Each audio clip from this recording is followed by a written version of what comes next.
There are not many more magical places on the internet than WallStreetBets. When the world shut down and people had time to sit at home, look at graphs, and calculate resistance among different ticker symbols, places like WallStreetBets have started to explode. People willing to put their entire life savings on certain stocks that might not be doing well due to short investors, and other people willing to throw everything they have at a ticker because they see some internals that seem interesting, like something might happen. But what's the status of WallStreetBets today?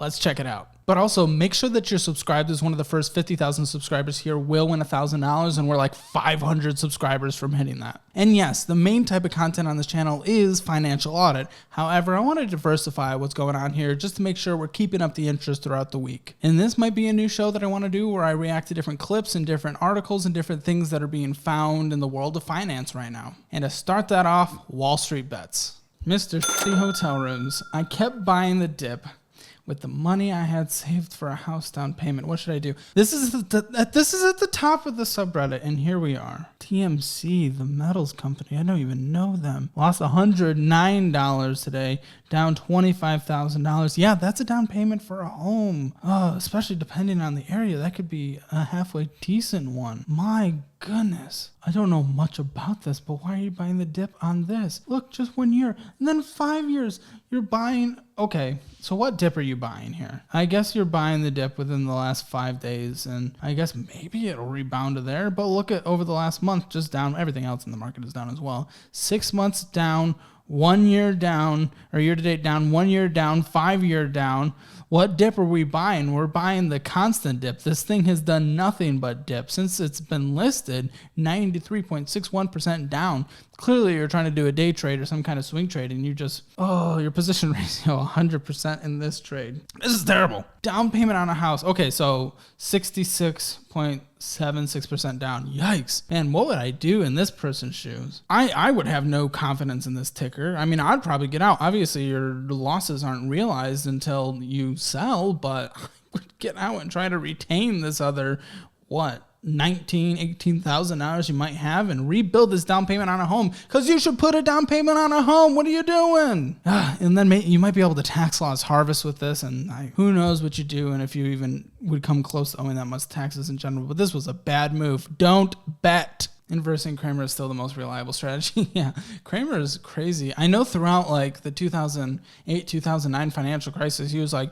people should get out. People should get out. If they're, within the next 10, 20 years of retirement, they should just get out. They should just sell now, as it was at the low, even though, of course, if they just stayed in, look at where we're at even today, but look where we're at just 10 years after that. It was crazy, the rebound that we had. Incredible from the financial crisis. Jim Cramer, what are you up to? What should I do now? Oh, let us see. Full image here. Year to date, yikes. So obviously down $73,000, investing at 602. At this point, this is where I don't think if you were willing to put $73,000 in, and that's what it's down 99.18% for this year, if you were able to lose that, which I don't know if you're able to, I don't think $602 is going to make or break you. So what's even the point of pulling out at this point? Maybe just hold on to it. If he gets to like a few $1,000s, pull it out at that point. But of course, if you see it go back up to a few $1,000s, you're going to be thinking hot hand, like it's always going to continue going up and you're going to be doing well, and you're just going to stick with it at that point anyway. But this is obviously a loss. I personally wouldn't sell, because $602 in this financial situation is like, what? I might just hope that it rebounds and then pull it out if it gets to a few thousand. My goodness, what a mess. Buy stock, it falls. Sell the stock, it rises. Yeah, and that is why, guess what? When I'm investing in things like index funds like the S&P 500, whether or not I buy a stock, it falls, I don't sell the stock. I wait for it to rebound, because I know over the course of decades, over the course of many years, it's going to average out a gain of 10% a year. And due to dollar cost averaging, I'm just going to keep putting money in on a consistent basis. Whether it falls, I don't sell. Jim Cramer. Oh, this subreddit loves Jim Cramer. Apparently a Santa rally is going to happen, because pretty much anything Jim Cramer says on Twitter, the reverse happens. Oh, Meta and Tesla. Yeah, well, tech is back in general. I mean, tech is far down. And the Zuck putting all that money into the metaverse, which he thinks is going to pay off, who knows? I wouldn't want to use it in its current form. And then Tesla, you know, what's going on over there with Twitter and everything. Even the top investor of Tesla on Twitter responded to Elon Musk telling him to just let someone take control of Twitter because he's taking all his time and putting it into that platform instead. So yeah, race to the bottom. I don't see either of these doing pretty well for the next few months. And speaking of Tesla, this was probably a short position on Tesla. If there was a position I'd be short in right now, or it'd be Tesla. I don't really do that short game really, but yeah. Story of how I almost lost my entire account. I had just recently got into options trading. Oh boy, it's a great start. After discovering the Iron Condor, an options strategy in which you make money if the price stays between two strike prices. Thinking that if I could just set up Iron Condors 10 minutes before market close, expiring the same day, I could basically make free money. Great, yeah, that's what we should be doing when it comes to our investing. Oh my goodness, I'm getting angry. Okay. So I test this theory using 10 contracts. I bank $850. It was essentially free money. Next day, I do the same thing. 10 minutes before the market closes, I place an Iron Condor, but instead of 10 contracts, I used 200 thinking there was little risk. I placed a trade. My account drops instantly as the price heads down towards my strike. However, the market closes between my two strikes. I check back to my account. It's still dropping. I'm confused. So I do some Googling. Turns out the after hours price affects options. And if the price goes outside my two strike, if they expire ITM, meaning I get assigned shares. SPY after hours closes at 382.50. Since I had sold 200 contracts by the strike price at 383, I got assigned 20,000 shares of SPY, a little over $7.6 million worth of shares. A $1 move would mean a $20,000 move in my account. If SPI were to go to 379 the next trading day, my entire account would be gone. SPY is up pre-market. I sell all my shares for a little over 384, making me $28,500. Okay, wow. Adding $5,000 I collected in premium from the Iron Condor, I managed to make $33,500 total. SPY touches 379 during the next trading day. Yeah, Iron Condors. I mean, I know a lot of people from a previous position that I worked on, a lot of people in my life who like to swing trade, day trade. Iron Condor is definitely a popular strategy. Man, in this volatile market, would I be doing it? Personally, no. Would I be doing swing trading, day trading? No.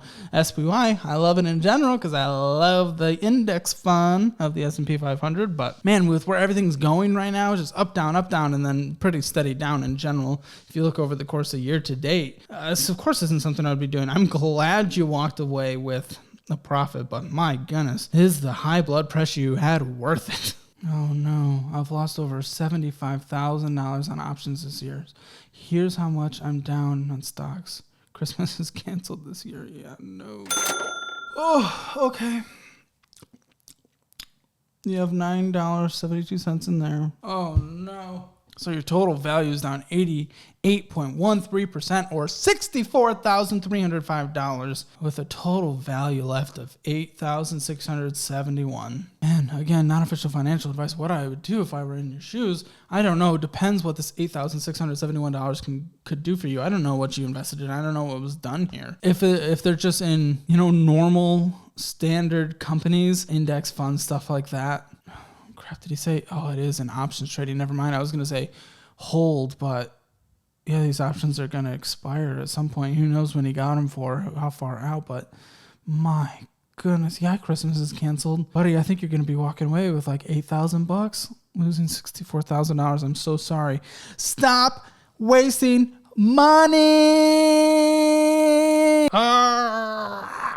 That's $72,000 you put in there. Let's see. Oh, what is this? $72,000 just as an initial deposit. We're not going to contribute anything. And, let's invest this for the rest of the next.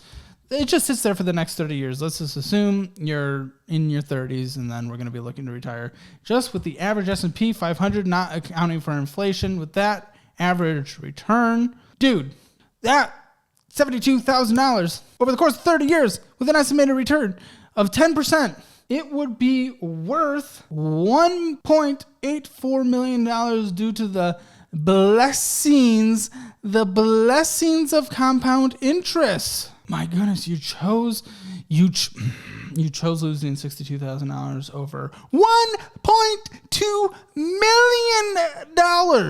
The pain of this subreddit, the acts of losing this much money on this subreddit is insane. More Tesla short gains. That seems to be the only people making money in this subreddit right now are people who are, banking on Tesla going down, which I don't do short positions and I don't do swing trading, but if I were to take one, it would be on Tesla, at least until more Twitter news comes out. Like if he steps down, is able to focus more time on Tesla. But, oh man, it's a mess over there right now. In terms of the stock price, keep your politics to yourself. I don't care about that kind of crap. I need to burn all my remaining money before New Year's Eve, so I'm YOLOing on OTM and Tesla calls.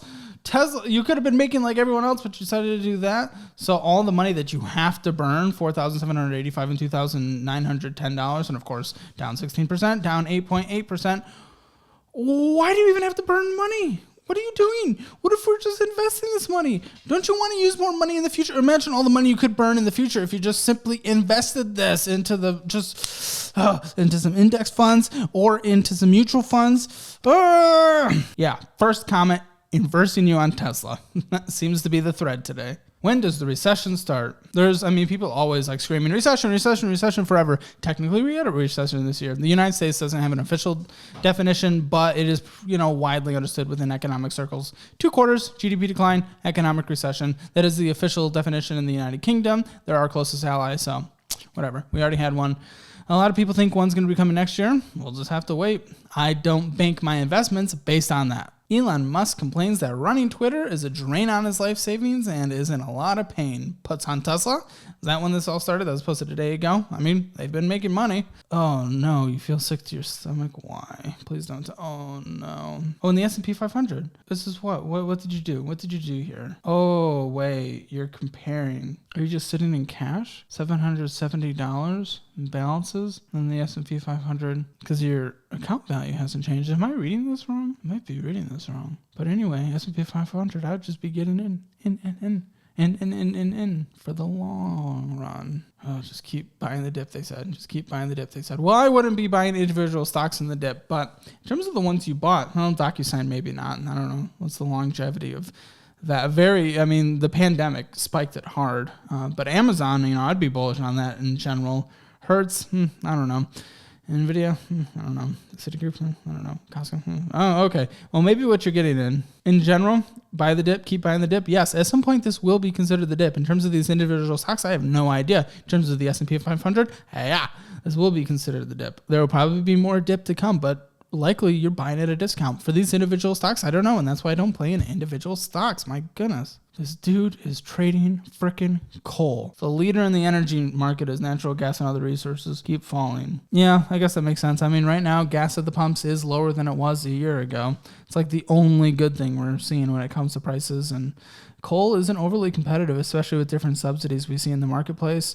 And then in general, it's obviously like the least healthy and most dangerous to extract. It's not great, but I thought they were investing in it, but they're not.